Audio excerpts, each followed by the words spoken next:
today, well, we're going to be devoting today to stories about interfaith couples in Israel. And I don't want to say too much about the stories, so we can just have a clean slate, and then maybe hopefully we'll have some time to talk about them afterwards.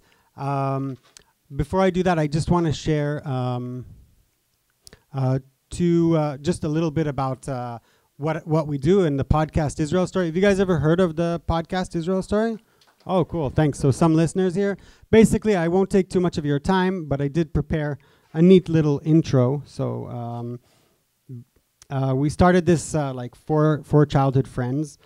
We all went to the same youth movement, and two of my friends studied in America, and they heard radio. They heard This American Life and Radio Lab, these really awesome radio shows. And then they came back to Israel, and I don't know if you guys are familiar with Israeli radio, but in case you aren't, basically what it sounds like is this. לא ענית על שאלה אחת, ינון מגל, תודה רבה לך. כן, לא, אתה. מה ההבדל בינך לבין היטלר, כלב אדום שכמוך? אז תלך קיבינימט לארצות הברית, אתה והחברים שלך, פשטינקן הדרק, קיבינימטרי, תעביר אותו מפה, לך לעזאזל. Yeah. And we had this sort of dream to do something very different, to take our time, talk to people, and sort of and bring stories where there's much more room for listening to what people have to say. And we created this podcast called Sipur Israeli. In Israel, we're on GLZ, on Galei Tzahal, the army radio. I know it sounds a little bit like North Korea or something, but the army radio. And in English, a few years later, we started also an English version that's picked up by PRX and Tablet Magazine, and also our shows are distributed all over America. Just recently, I think a station in Ohio bought a story of ours, so that was really cool. We get these messages every once in a while. And it's been amazing. Basically, just a real honor and privilege to just spending most of my time looking for interesting people and trying to figure out what the best way is to tell their story is.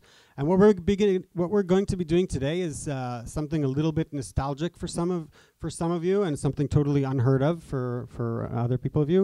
We're just going to be basically just sitting Egypt. together. Now, Soviet Union. Just sort of sitting together and listening to the radio. Kingdom. It's kind of something from the past. Spain. So this is an example we United always States. play in Israel when we try to explain to people what's about to happen. That you're just going to sit together and listen to these sounds coming out of the speakers. And to me, I tried to figure out a few American examples or international radio examples. So let's see if you can guess these. The first person to recognize it can just shout it out. We know now that in the early years of the 20th century, this world was being watched closely by intelligences greater than man. All right. Next one. Regulären Soldaten geschossen. Bald und von jetzt ab wird Bombe mit Bombe vergolten. From now on, bomb will be met by bomb. Yep. That's Hitler declaring war on Poland. And I think this is basically the last radio moment in America. It was actually televised, but most people actually heard it on the radio. Good evening, my fellow citizens.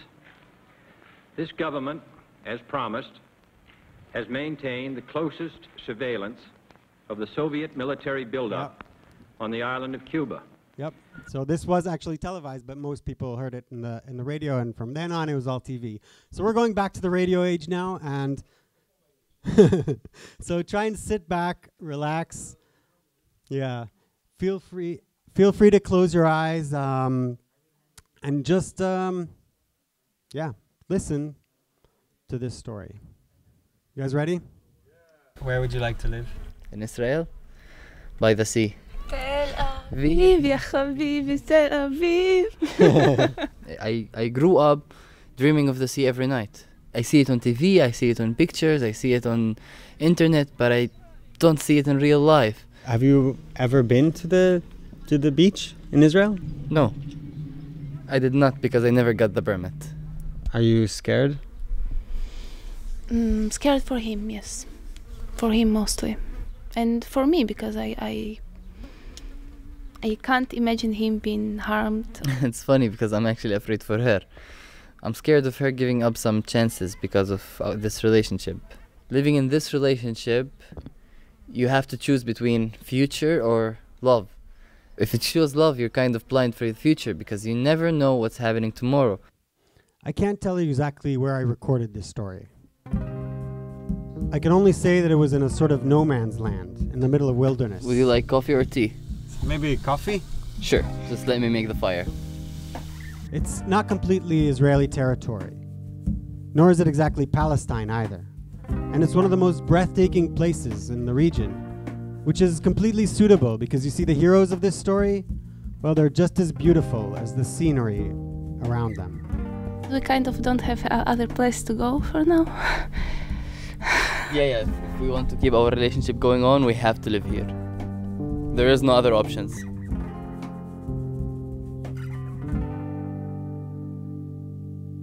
Okay, everybody's alive.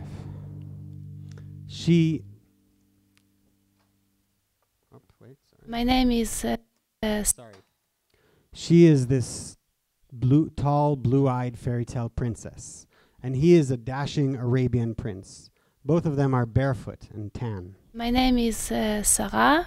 I'm 24 years old. I'm from Ukraine. Now I'm Israeli, Jewish, and I love this guy, Tamer. I don't know where it will take me. We'll see. I'm Tamer.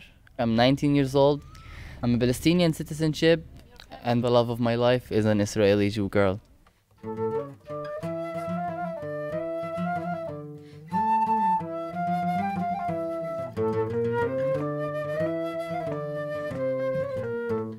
Tamer was born in Beersheba. He's the eldest son of a prominent Bedouin father. As a kid, his family moved around a lot. Eventually, they settled down in Ramallah, where the men in the family became high-ranking officers in the Palestinian police. But Tamer, well, he didn't exactly live up to his father's macho expectations.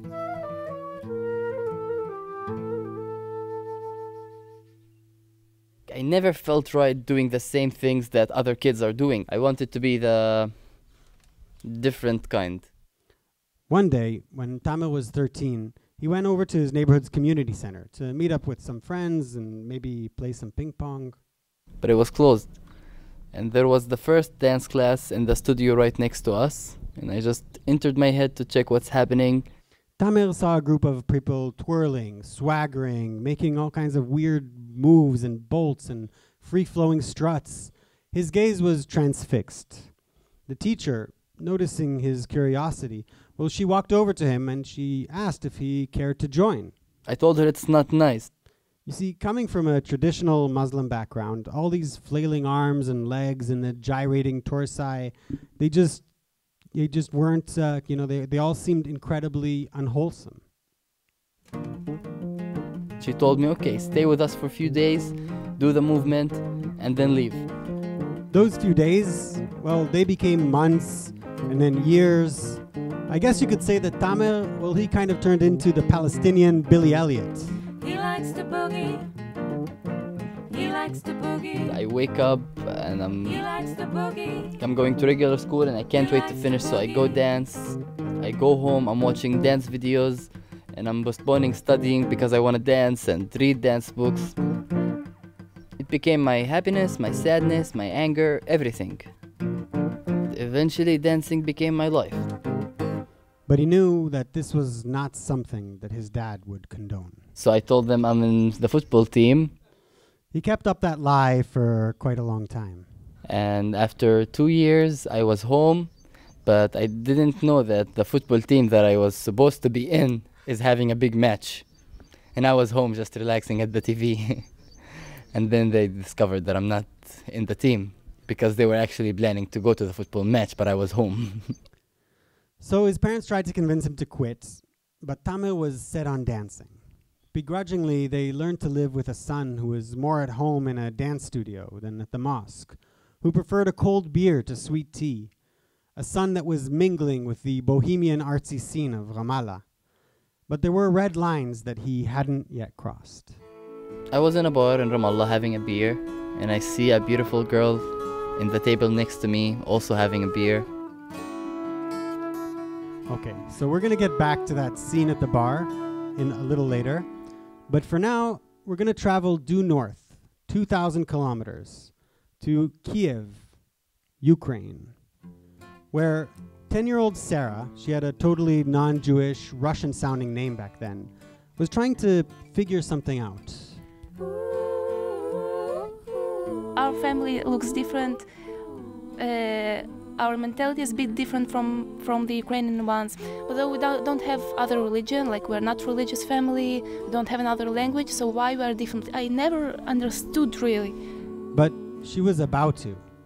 You see, her father took her on a family trip to Poland, to this place called Auschwitz, to the concentration camp. And he told me everything. There, among the ashes, the discarded baby shoes, and the teenagers wrapped in Israeli flags, he started recounting old and seldom told family stories. About his family, that they were persecuted in the wartime, and they also were in camps. I felt myself, I felt that it's part of me.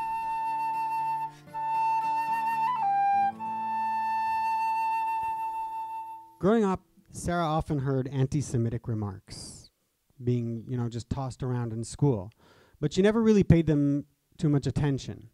After she got back from Poland, things started to change, because suddenly these remarks, they were pointed directly at her.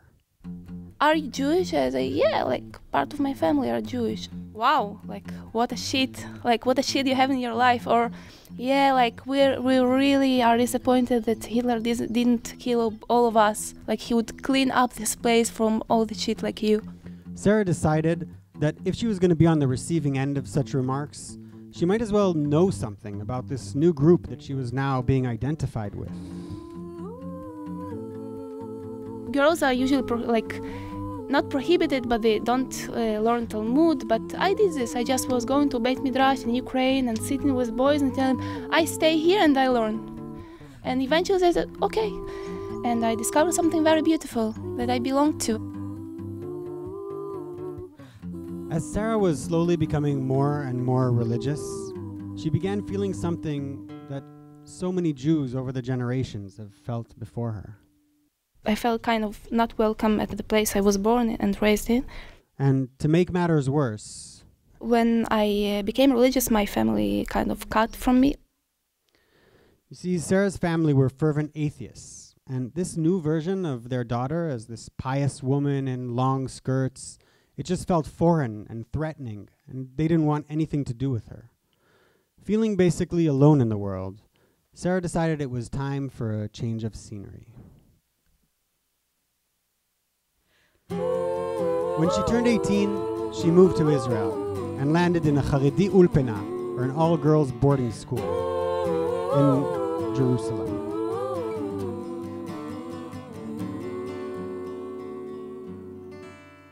I was really observing, and I was doing it from my heart. But then all kinds of things started bothering her.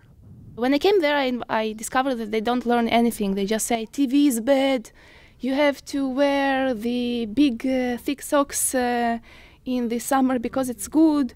And I couldn't stand this style. So I wanted to break it. I didn't want my life to continue like this. And that's what I did. I started giving up, observing things little by little. I felt very strange with it after 6 years of strict observing. Despite making many good friends, Sarah left the Ulpana. And then once more, I see myself totally alone, and I have to build everything from the beginning. I don't know what to do. I don't have anybody here. I have to pay the rent. I just understood I'm fucked here.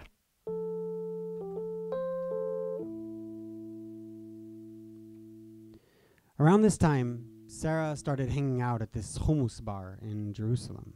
So I was sitting there a lot, and guys there, they just offered me to work there. And I told them, okay. The place was owned by Arabs from East Jerusalem, and that's also where most of the people working there were from. For Sarah, this was the first time she had any meaningful interaction with Arabs. And they appeared to be very, very nice. And two of them were also actors and dancers of Dubke. And they invited me to come for their show in Ramallah.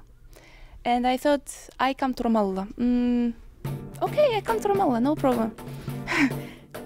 Sarah went to that Dubke performance and she had a great time. After that, she would return every now and then, just to sit in local cafes and bars. I just saw a lot of young people dressed like me, talking like me. I discovered that there is another world like so close to us, and they know nothing about us, we know nothing about them.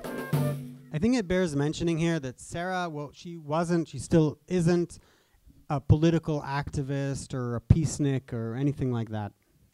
I wouldn't even tell about myself that I'm leftist, not at all. I support the Israeli state. I think there should be a right for Jews to live in the place that are historically connected to and to build their destiny as a nation. So it wasn't politics that drew Sarah to Ramallah. It was something else, something more personal. I felt myself kind of rejected in Israeli society because I was religious in the past, not really knowing the codes of the secular Israeli society, and I just felt more welcome in Ramallah. For real. Back in Ukraine, Jewish helped Jewish. Here, not. I discovered that it doesn't really play a big role that you're Jewish. This trick doesn't work here. But somehow, in Ramallah, she discovered a place where people were friendly and, as she felt back then, non-judgmental. Sarah fell in love with the scene. She kept going back and making new friends. And that brings us back to that night at the bar. I was in a bar in Ramallah having a beer, and I see a beautiful girl in the table next to me also having a beer. Yeah, he was sitting in another corner with his friends and looking at me from time to time. Tamer waited for an opening, an accidental glance, a half smile, anything. But she wasn't paying him any attention. So I stole her lighter. Tamer asked her for a light, and then forgot to give it back. A few minutes later, Sarah came asking for it, and they started talking. Yeah, and I liked him. I don't know how to describe it. He's optimistic, he's funny, he's very courageous. In any case, the bottom line... She gave me her number. But... she stopped using the same number she gave me. Tamer tried calling, and he never got any answers. For a while, he would search for her in bars and on the street. And then, after he already gave up, almost 2 months later... I received a message at 3:21 a.m. Asleep? Dazed, Tamer replied. First, yes. Second, what? Third, who? Sarah quickly wrote him back. I'm sorry for waking you up. And I thought, what a nice person. I texted her back, it's okay. I wanted to wake up at that time. And after a while I receive a message, how are you? And I reply, thanks, and you, etc. And it kept texting and texting and texting. He told, are you Jewish? I told him, yes. Are you Israeli? Yes. It's okay. We kept texting, and I can feel a little bit of love in the text. Sarah and Tamer started going out, and eventually she even moved to Ramallah to be closer to him. In the beginning I was very happy because everything's so different and food is good and cheap. Then suddenly I became discovering that he was telling me, okay, you can't kiss me, even on the cheek. Like, we're in the bar, you can't hug me too much. We can't sit in a public place like a park. You don't feel yourself free. I remember telling her, and every time seeing her face being shocked, like, why? And every time me not able to explain her, because I don't believe in whatever I'm telling her, but I know that we're forced to do it. But not being able to sit together on the park bench, that turned out to be the least of their problems. For my family, of course, it's a problem. So in the beginning, she was just a European, a Christian European. I have to say, yeah, I'm from Ukraine, to invent all these fake stories, to remember what was back in Ukraine. And I felt myself shit. I felt I'm living a fake life. Okay, what was she doing in Israel for 6 years? How come she speaks Hebrew? Does she have the passport? Oh, so she's an Israeli citizenship. Is she a Jew? Okay, she can't come to Israel if she's not a Jew. So she's a Jew. You must leave her. You must stop. That was always the reaction. Inevitably, his family, of course, got wind of the rumors. They were threatening him, and they were like talking about me, like stopping with this Israeli Jewish bitch, Sharmuta. I was literally very scared for him. I was scared as well, because I knew that we're in the place that does not support this relationship. And I knew that in a place that you're not really protected, all kinds of things can happen to you. I told him, no way me living here anymore. I can't live like this. You should either cut with them, either cut with me. Fuck them all. And he told me, okay, so where are we going? As an Israeli citizen, you see, it's actually illegal for Sarah to even be in Ramallah, which is categorized as Area A, a zone under complete Palestinian control. Tamer can't legally cross the Green Line, so there's literally no place they can be. So we went to live in the desert, in the nature. Like we can't live in the city on the West Bank. We're not accepted there, and also in Israel we're not accepted. So the only place is a tent. And this brings us finally to today. Tamer and Sarah have fled. His family is looking for him, sending ominous messages threatening to hurt him if he doesn't leave his Jewish partner. So we live in our Zula, which contains 2 tents. One tent is for me, for Sarah, and the cat to sleep in. And the other tent is our storing room. We have the clothes, we have the blankets, a living room which have the food, Nescafe, cafe, tea, and milk, and all kinds of drinks you want. And what do you guys live off of? He sold his base station, and I had some money from before. But I would say we don't spend a lot here because we are buying just rice and vegetables, and we are cooking, so it's not a lot of money. We decided together that let's run out of money. And the money we have is enough until 3-4 weeks, and every day we're thinking where we're going next, because you can't live in nature anymore because it's so hot. The temperature in the area where Tamer and Sarah have pitched their tents can reach above 50 degrees Celsius in the summer. That's like 125 Fahrenheit. Tamer told me that despite the dust, the heat, and the intimidating messages from his family, he'd follow Sarah anywhere. It's both terribly romantic, what you're saying, and terrifying. I would totally agree with you, yes. Right now, I'm kind of familyless, friendsless, and placeless because of this relationship. Because no one wants a Palestinian in a relationship with an Israeli Jew.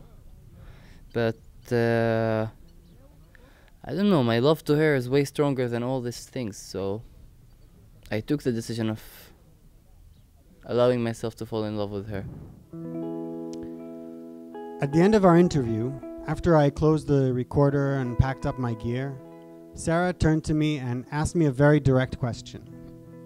So, now that you've heard our story, what do you think? Is there any hope for us?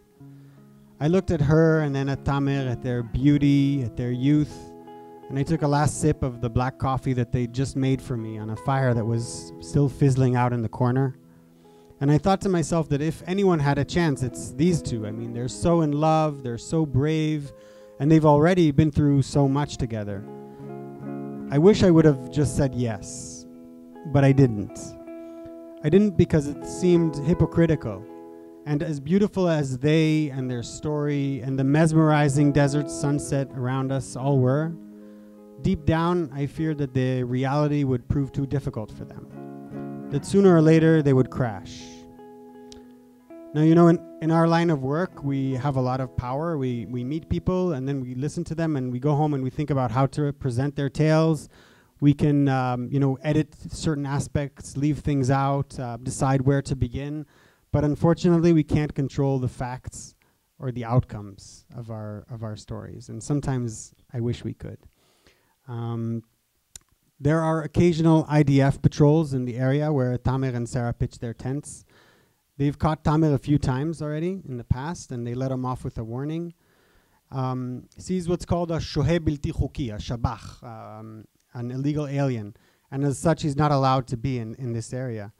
One day, as Sarah was out collecting firewood, the soldiers came by again.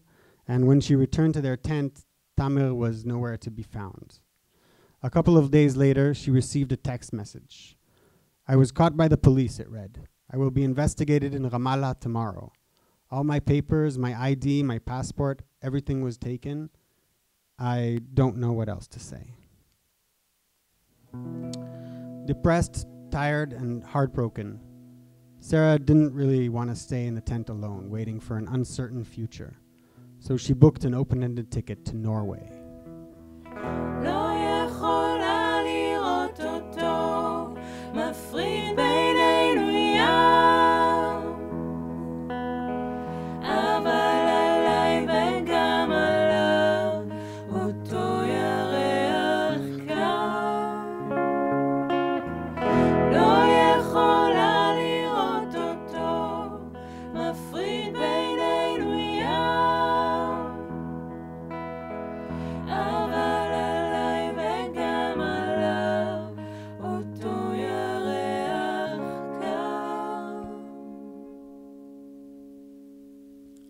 All right, so the music, by the way, for the scoring for that story was done by Nili Fink, Ruth Danon, and Noam Sadan. They recorded it for us.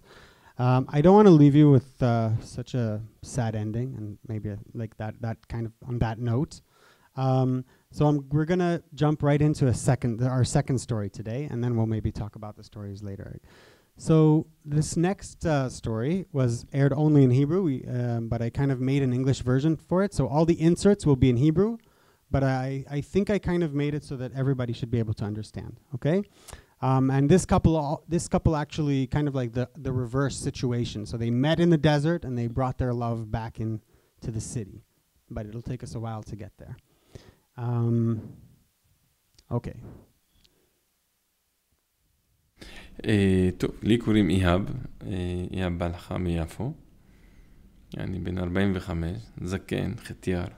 That's Ihab. He calls himself a chatiar, which in Hebrew is an old fogey. But actually, he's this incredibly handsome, tall, with black eyes, long curly hair, and a white flowing galabia. He kind of looks like the Messiah. גדלתי ביפו, להורים מתוקים ו7 אחים ואחיות. שניהם ילדי יפו, אבא שלי ב-48 היה בן 14, היום הוא בן 82. שם פרטי שעבן, משפחה בלחה. חי ביפו בטח, ואני אמשיך לחיות עד הסוף. So that's Ihab's father, Shaban. Ihab was born in Jaffa, as was his father, who remembers life growing up as simple and peaceful. He described to us the beautiful house he grew up in above the port and reminisced about barbecues on the beach with friends and family. And then the war broke out. 2 of Shaban's brothers were killed in 48. His sister fled to one fled to Jordan and the other to Saudi Arabia. Shaban, who was the youngest, stayed with his mom, and they got on a boat to a refugee camp where they spent 2 hard years. להיות במחנה פליטים בעזה זה גרוע מאוד. איזה תנאים, נוחיות. Like no bathroom. מים, אין ברז. No running water. הוא חווה המון שנאה, איבד את הנערות שלו, הרבה מחלות, מוות, קושי, פחד, ואת זה הוא הביא איתו שחזר לפה. He lost a lot of his youth, Ihab told us. He saw much death, disease, and fear, and he brought all that back with him. At 17, he came back to Jaffa as part of what was called family reunification. But he came back to a different city. Everything was in Hebrew, and he now lived in this small, dingy basement apartment. גדל על שנאה, וגדל על כעס, ועל פחד מהצד היהודי. He grew up on hate and fear towards the Jewish side. אבא שלי בעצם הביא את הכעס שלו אלינו. הכניס בנו את הפחד ואת השנאה ואת לתוך הבית שלנו. And he put that anger in us. He brought that fear and hate to our home. But not all was bad. They lived in a sort of bubble and formed a close-knit family with 7 siblings. הרבה משחקים, הרבה ים, חופש מטורף מצד אחד. A lot of ומצד beach שני, and playing at the המקום beach. הלאומני הזה, שהוא היה בעצם מחסום. לנו יש שכנים, אבל לא היינו מדברים איתם. אני עד גיל 18 כמעט לא דיברתי מילה בעברית. לא דיברתי עם אף יהודי. Up to the age of 18, even though Ihab grew up in Jaffa, he didn't know Hebrew and would rarely speak to a Jew. הייתי מלא הצטדקות בתוכי ומלא רצון להעיף את כל היהודים מפה. מלא רצון להרוג אותם בעצם. He was filled with this desire to kick all the Jews out of Israel, to kill them even. Ihab took his anger out in political protests. As a teenager, he was arrested during a demonstration and charged with throwing rocks. He was beaten by the police and he spent the night in jail. From the outside, Ihab told us there was this feeling that he was a hero. But inside, something didn't feel right. בתוכי היה משהו לא שלם עם זה, כאילו יש עוד דרך, אני רואה שיש עוד אפשרות. His father opened a restaurant and Ihab started working there as a waiter.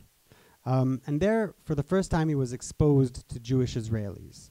Mainly was explaining the menu in Hebrew, smiling politely, a smile that was hiding so much anger and resentment.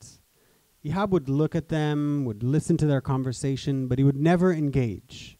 And then one day, a customer started verbally attacking Arabs. תקף אותי כזה, תקף את הצד הערבי, ואז הייתי חייב לענות לו. This time Ihab had to answer. So he told him, you know what, you and all the Jews can get the hell out of here, and as far as I'm concerned, you can all go and die.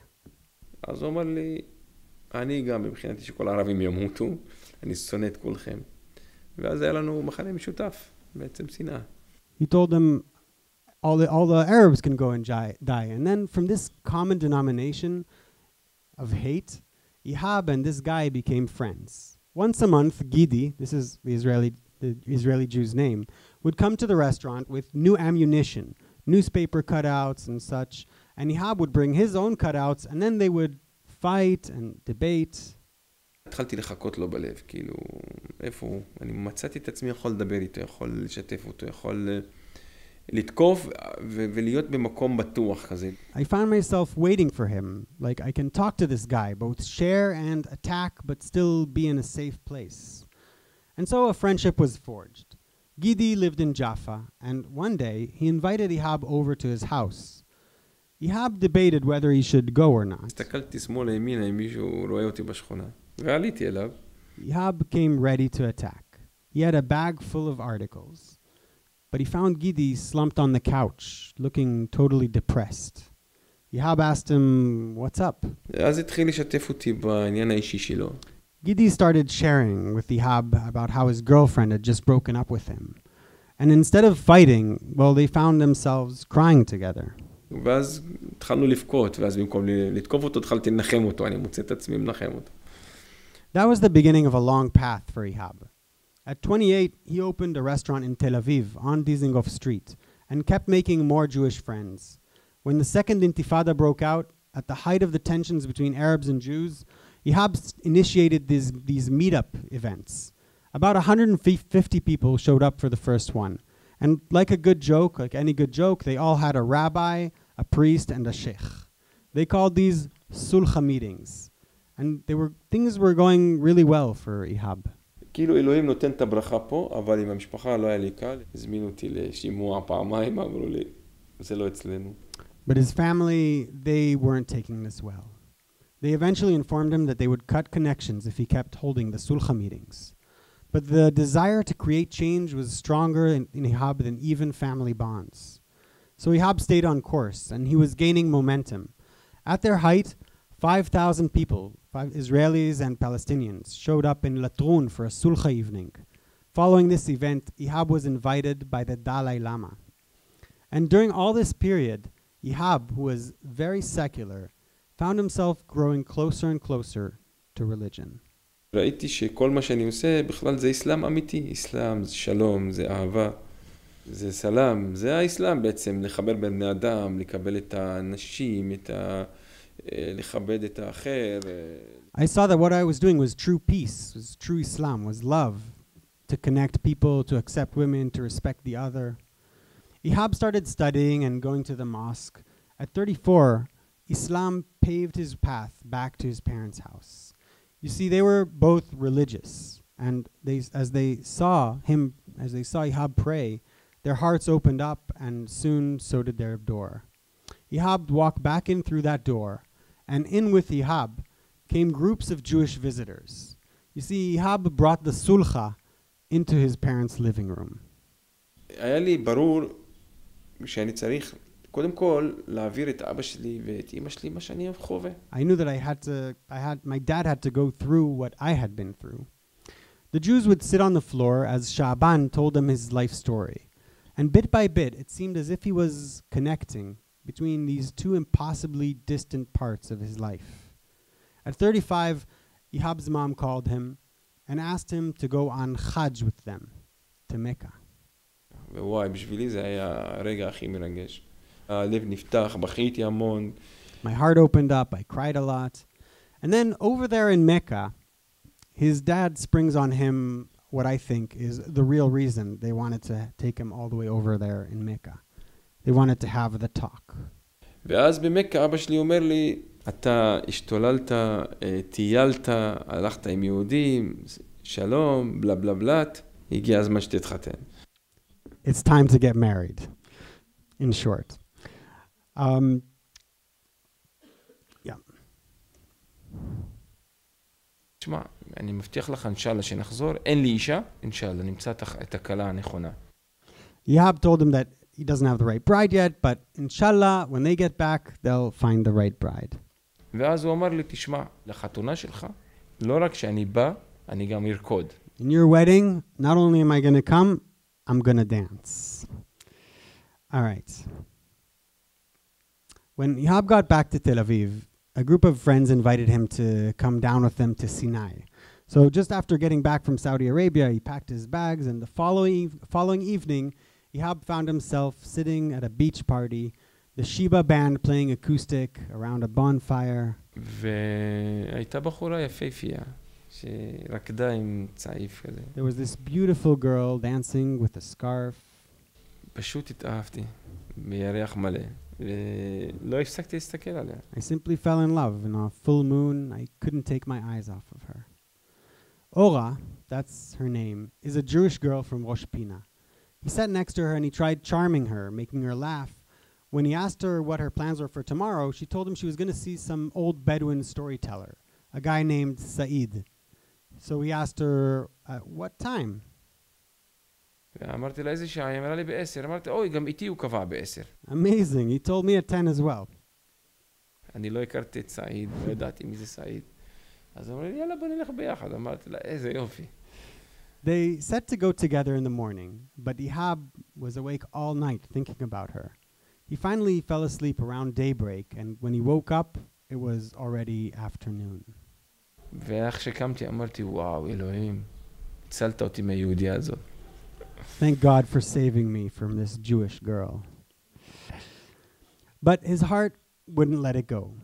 So just like a tale from 1001 Nights, Ihab put on his galabia, got on a camel, and went searching for her along the beach.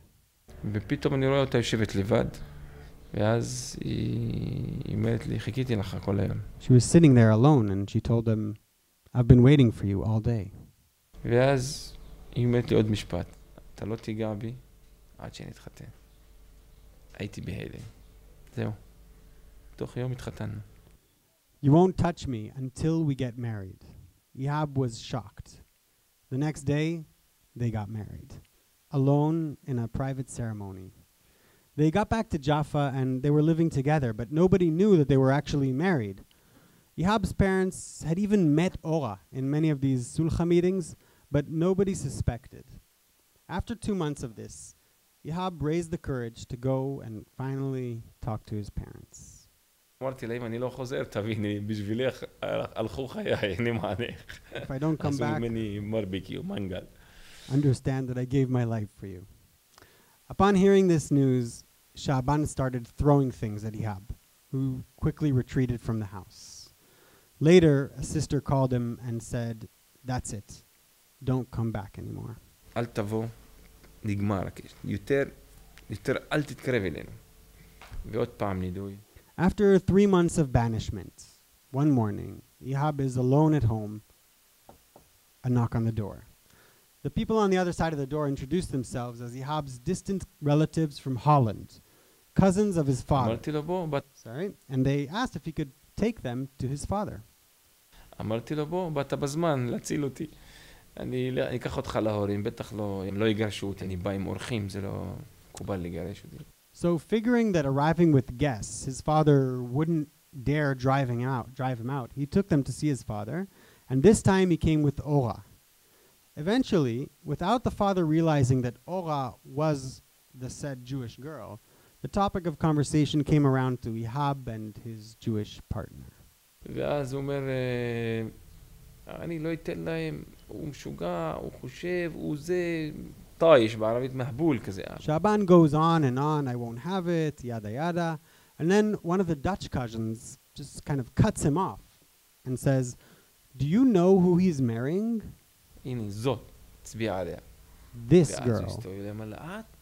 You, not enough that you took all our lands, now you're taking my son. Started going crazy. And she, in this gentle voice, answered, but I love him. You love him? What's love? Do you Jews know how to love? He's yelling at her. And then he tells her, he's a Muslim, he loves God. You Jews laugh at people who love God. He says, no, that's why I love him. And then he started going really crazy. And my mother understood that I wasn't kidding, and she started crying. Anyway, they took it very hard. But one person who was taking all this really lightly was Ihab's grandmother. You see, she liked Ora from the start, and she told Ihab that she was the right woman for him.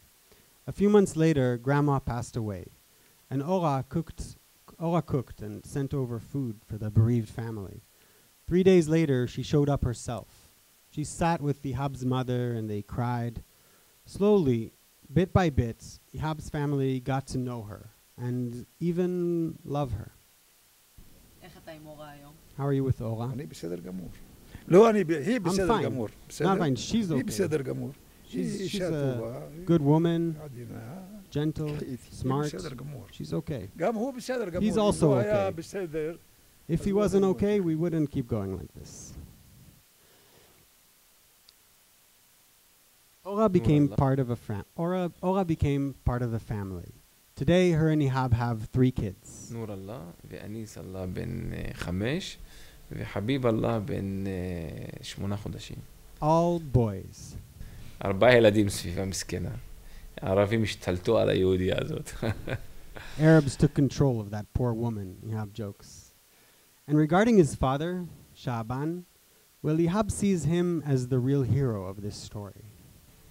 מבחינתי הוא הגיבור, הוא עשה שינוי גדול, ואמר יאללה, מברך אתכם, הוא ואמא שלי. And considering the ending of this tale and the current state of Shaban, Ihab's father's backyard, I think this is definitely accurate. You see, Ora and Ihab started a bi-national Arab-Jewish daycare called the Orchard of Abraham's Children in Shaban's house. And Shaban told us, half-jokingly, that he turned into what was basically amounting to their worker. Unpaid worker. Every day he goes down to feed the chickens and the rabbit and water the garden, plant new seeds, and just do all kinds of chores. And all the while, these children are running around him, yelling, Sido, Saba. And he just looks at them and smiles.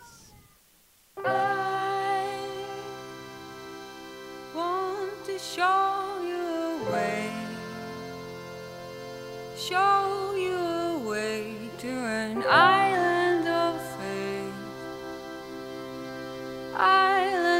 faith, where your home is, where you can plant your seeds of happiness and watch them grow.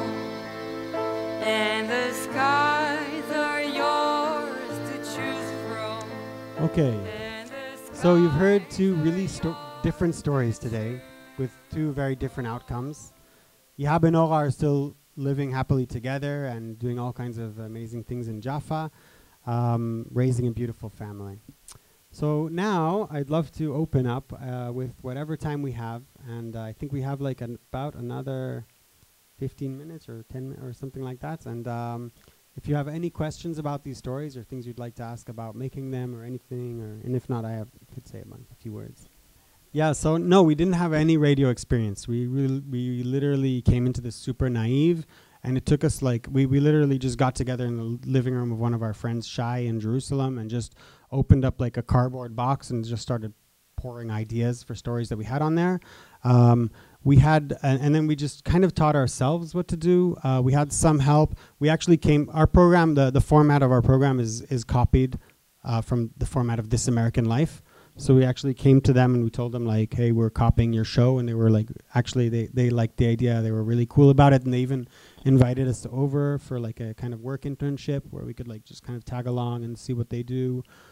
So we had like help and kind of found people to help teach us. And it took us a long time. The first episode took us a year to produce. Yeah, and then we've just kind of been improving and learning from there. So we're still learning. Yeah. Yeah, our first episode was called Starting Over, I think. That was our first episode. And the first story I did was about the Ikalo. It wasn't even in the first episode. I think it was, it's horrible. When I listen to it, it's in Hebrew. When I listen to it, it's really hard for me to listen to it.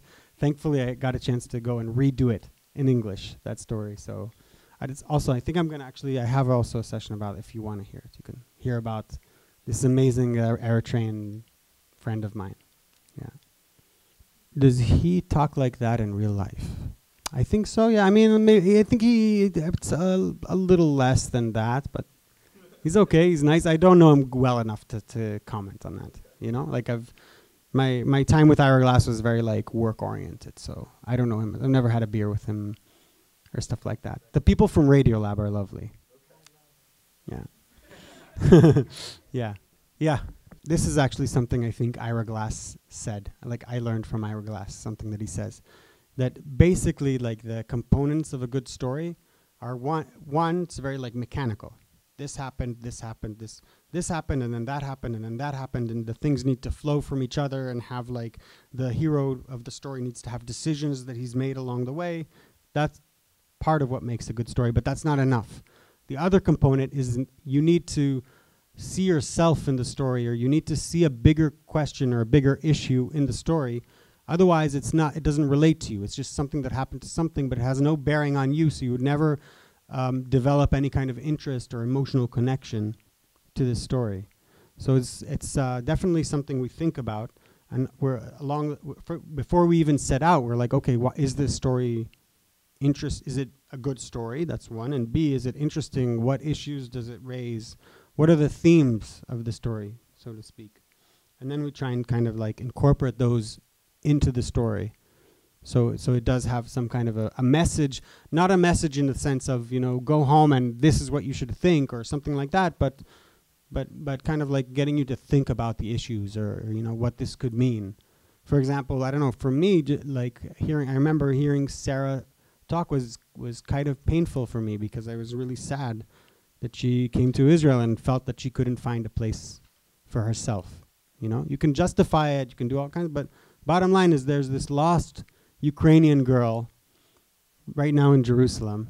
Okay, she's back to Israel, and she doesn't have a place. She feels she doesn't have a place anywhere in the world, you know, and it's just sad. So I think it gives you a bit of a perspective to be outside of Israel.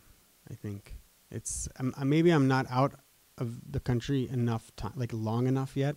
So I still need to create more of that distance, so to speak. But it's like it's different to look at things from here, I think. Like it's something like I'm definitely like my whole identity. It's like you think about your identity differently when you're like an Israeli living in New York. I don't know. It's like I don't want to be seen as an Israeli living in New York because I see all these Israeli living in New York and I'm like, no, I'm not this guy outside of a Starbucks yelling at his business partner. You know, it's very weird. But